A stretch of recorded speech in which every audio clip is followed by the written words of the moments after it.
Guarantee ಅನ್ನೋ ಅಸ್ತ್ರ ಕಾಂಗ್ರೆಸ್ಗೆ ಈ ಬಾರಿ ಬಜೆಟ್ನಲ್ಲೂ ಕೂಡ ಸಿದ್ದರಾಮಯ್ಯ ಅವರು ಹೇಳಿದ್ದಾರೆ, ನಾವು ಯಾವುದೇ ರೀತಿಯ ಆರ್ಥಿಕ ಅಶಿಸ್ತಿಗೆ ಕಾರಣ ಆಗದೆ ಇರೋ ರೀತಿಯಲ್ಲಿ, ರಾಜ್ಯದ ಬೊಕ್ಕಸಕ್ಕೆ ಬರ್ಡನ್ ಆಗದೆ ಇರೋ ರೀತಿಯಲ್ಲಿ ಗ್ಯಾರಂಟಿಯನ್ನ ಇಂಪ್ಲಿಮೆಂಟ್ ಮಾಡೋದ್ರಲ್ಲಿ ಯಶಸ್ವಿ ಅಂತ ಹೇಳಿ. ವಿಧಾನಸಭೆ ಆಯ್ತು, ಲೋಕಸಭೆಗೂ ಕೂಡ ಇದು ಅಸ್ತ್ರವಾಗಿ ಬಳಕೆ ಆಗತ್ತಾ? ನಿಮ್ಮ ವಿಶ್ಲೇಷಣೆ.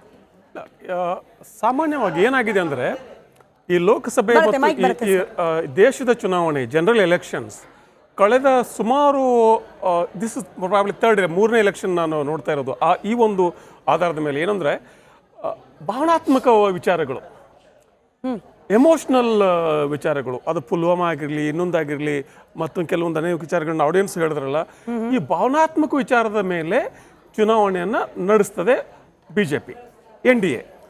ಆದರೆ ಇದೆಲ್ಲ ಮೀರಿದ ಈಗಿನ ಒಂದು ಕೋವಿಡ್ ನಂತರದ ಒಂದು ಕಾಲ ಇದೆಯಲ್ಲ, ಇಲ್ಲಿ ಈಗ ಸ್ವಲ್ಪ ಆರ್ಥಿಕ ವಿಚಾರಗಳು, ಬಡವರ ಮನೆಗೆ ಅನ್ನ ತಲುಪೋದು, ಹಸಿದವರಿಗೆ ಊಟ ಕೊಡೋದು, ನಿರುದ್ಯೋಗಿಗಳಿಗೆ ಒಂದು ಭತ್ತೆ ಕೊಡೋದು, ಇವೆಲ್ಲ ಮುಖ್ಯ ಆಗ್ತವೆ.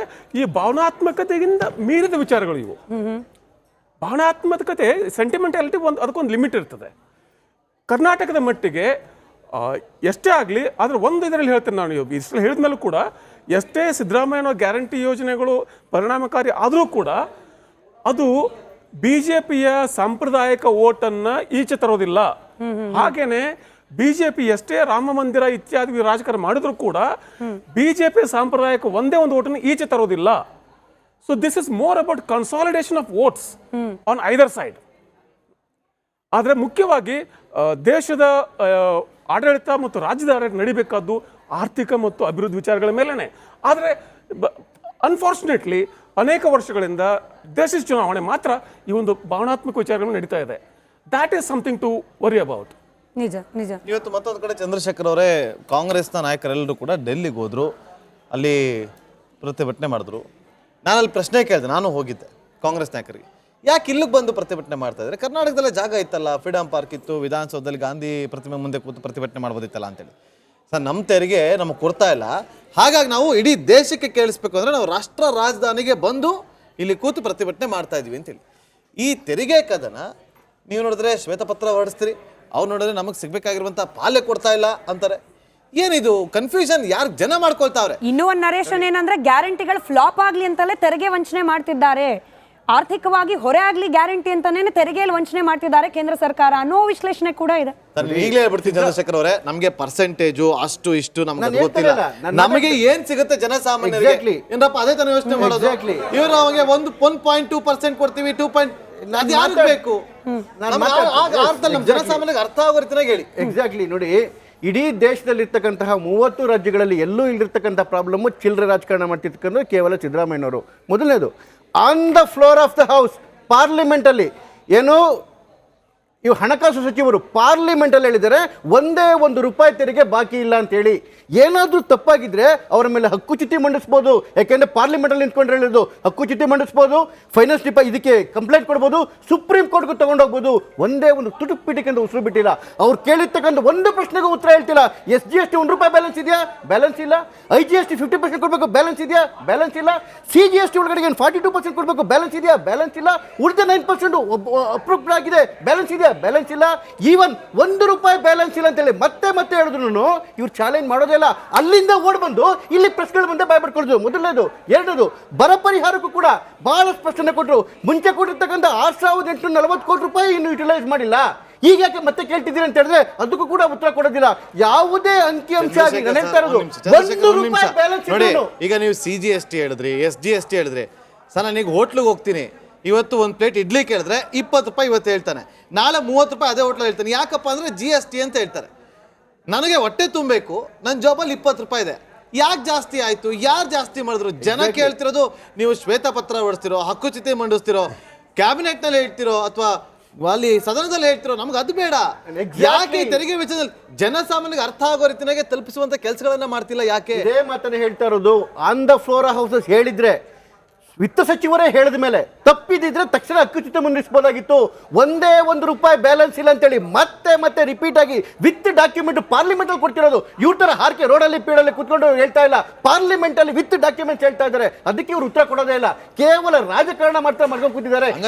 ಯಾಕೆ ಅಂತ ಹೇಳಿದ್ರೆ ಹೌದು ಸಿಎಂ ಅವರು ಕೆಟ್ಟ ರಾಜಕಾರಣ ಮಾಡ್ತಾ ಇದ್ದಾರೆ. ಎರಡನೇದು ಹೇಳ್ತಾನೆ ಕೇಳಿಲಿ. ಇವತ್ತು ನೋಡಿ, ಬಿಜೆಪಿ ಅವರಿಗೆ ಕೊಟ್ಟಾಗ ಮೊದಲನೇ ದಿವಸನೇ ಹೇಳಿದ್ರು ಏನು ಸಿದ್ದರಾಮಯ್ಯನವರು, ರಾಜ್ಯ ಸುಭಿಕ್ಷವಾಗಿದೆ ಅಂತೇಳಿ. 41,000 ಕೋಟಿ ರೂಪಾಯಿ ಸರ್ಪ್ಲಸ್ ಬಜೆಟ್ ಇವರು ಬೊಂಬಾಯಿಯವರು ಬಿಟ್ಟೋಗಿದ್ರು. ಅದಾದ್ಮೇಲೆ 27,000 ಕೋಟಿ ಸಾಲ ಮಾಡಿದ್ರು. SC ST ಗಳ 11,000 ಕೋಟಿ ನೀರು ಕುಡಿದ್ರು. ಎಷ್ಟಕ್ಕೆ? ಕೇವಲ ಭಾಗ್ಯಗಳಿಗೆ 35,000 ಕೋಟಿ ಕೊಟ್ಟಿದೆ. ಹಾಗಾದ್ರೆ ಉಳಿದ ದುಡ್ಡು ಏನಾಯ್ತು? ಈ ವರ್ಷ ಅವರೇ ಬಜೆಟ್ ಅಲ್ಲಿ ಹೇಳ್ತಾರೆ ನಮಗೆ ಭಾಗ್ಯಕ್ಕೆ ಬೇಕಾಗಿರೋದು 52,000 ಕೋಟಿ ಅಂತೇಳಿ 1,05,000 ಕೋಟಿ ಸಾಲ ಮಾಡ್ತಾರೆ. ಮತ್ತೆ ದಲಿತ ದುಡ್ಡು ತಿಂತಾರೆ, ಅವ್ರ ದುಡ್ಡು ತಿಂತಾರೆ, ಇವ್ರ ದುಡ್ಡು ತಿಂತಾರೆ. ಅಭಿವೃದ್ಧಿ ₹1 ಅಭಿವೃದ್ಧಿ ಮಾಡೋದಿಲ್ಲ.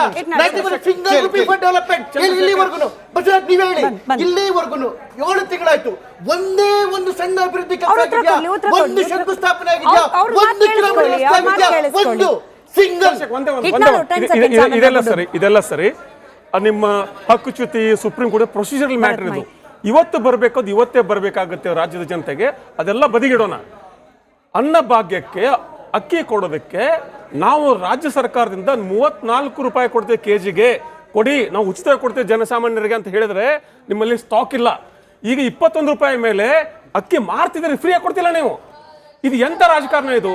ಇದು ಬಡವನನ್ನ ಬಡವ ಮಾಡೋದ? ₹29 ಬಡವನಿಗೆ ಇದ್ರೆ ತಗೊಳ್ತಿದ್ದಾನೆ ಮಾರ್ಕೆಟ್ ಅಲ್ಲಿ. Let me answer sir. ಒಂದು ಮೊದಲನೇದು ₹29 ಕೊಡ್ತಿರೋದು ಕೇವಲ ಬಡವರಿಗೆ ಅಷ್ಟೇ ಅಲ್ಲ, ಈವನ್ APL ಅವ್ರಿಗೂ ಕೂಡ, ಅವರು ಕೂಡ ಬದುಕಬೇಕಾಗುತ್ತೆ. ಇದನ್ನ ಅರ್ಥ ಕೊಡಿ. ಮೊದಲನೇದು ನಿಮ್ ಉತ್ತರ ಕೊಟ್ಟಿಲ್ಲ ಸರ್. ಎರಡನೇದು ಏನು FCI ಗೋಡನ್ಗಳಿದೆ, ಈ ಗೋಡನ್ಗಳಿರ್ತಕ್ಕಂಥದ್ದು ಕೇಂದ್ರ ಸರ್ಕಾರ ಸ್ಟಾಕ್ ಇರ್ತಕ್ಕಂಥದ್ದು 2 ವರ್ಷ ಆಗ್ತಕ್ಕಂತಹ ಆಘಾತಗಳಿಂದ ರಕ್ಷಣೆ ಮಾಡ್ಕೊಳ್ಳೋದಕ್ಕೆ ತಗೊಂಡ್ ಅವ್ರಿಗೆ ಮಾರೋದಲ್ಲ. ಇವ್ರದೇ ಸರ್ಕಾರ ಇರ್ತಕ್ಕಂಥ DMK ಅದು ಕೂಡ ಎಕ್ಸ್ಟ್ರಾ ರೈತರ ಕೊಂಡ್ಕೊಂತ ಇದೆ.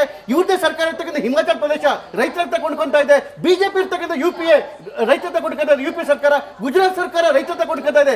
ಕೇವಲ ಕರ್ನಾಟಕಕ್ಕೆ ಮಾತ್ರ ಇವ್ರಿಗೆ ಕೊಂಡ್ಕೊಳ್ಳಕ್ಕಾಗಲ್ಲ. ಕೇಂದ್ರ ಸರ್ಕಾರ ಕೊಡಬೇಕು.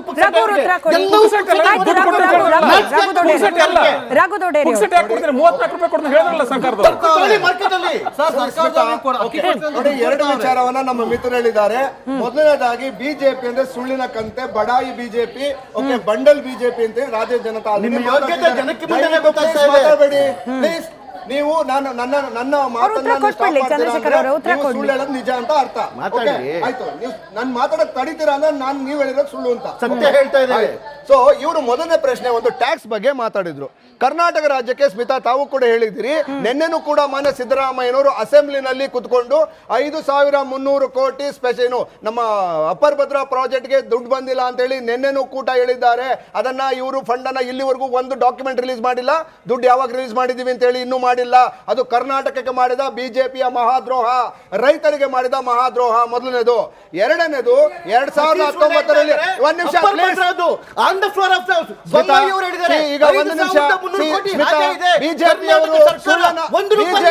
ನಿಜವನ್ನ ಮುಚ್ಚಿಡಲು ಮಾತಾಡ್ತಾ ಇದ್ದಾರೆ. ಈ ರೀತಿ ಮಾತಾಡೋದಾದ್ರೆ ನಿಜವನ್ನ ಮಾತಾಡೋದಿಲ್ಲ. ಯಾವ್ದು ನಿಜ? ಅಶ್ವಿನ್ ಅವರು ಬಿಜೆಪಿ ಅಂದ್ರೆ ಬಂಡಲ್ ಬಿಜೆಪಿ, ಸುಳ್ಳಿನ ಮೋಸಗಾರ ಬಿಜೆಪಿ, ದ್ರೋಹ ಮಾಡಿದ ಬಿಜೆಪಿ.